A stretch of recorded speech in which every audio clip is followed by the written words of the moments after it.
কি করিস দেখ, এটা কি বাদ দিস দেখ, আমি কি করবো? আমি যেটা নেবো না সেটা তো রেখে দিতে পারবো। আমি বললাম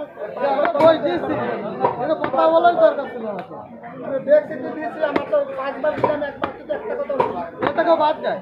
তো বাদ দিলাম তো সেটা কেন কেউ বাদ দেবো খালি আমার সলিড চেষ্টা আমি সেটা বলছি কি করি খবর নাকি লুজ খবর নাকি,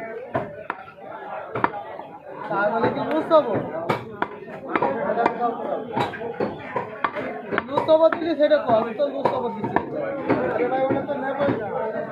লুজ খবর ওখানে 10 কেজি আছে, দোকানে তো এক পঁচিশ নাকি তাই খবর কোনটা কয়?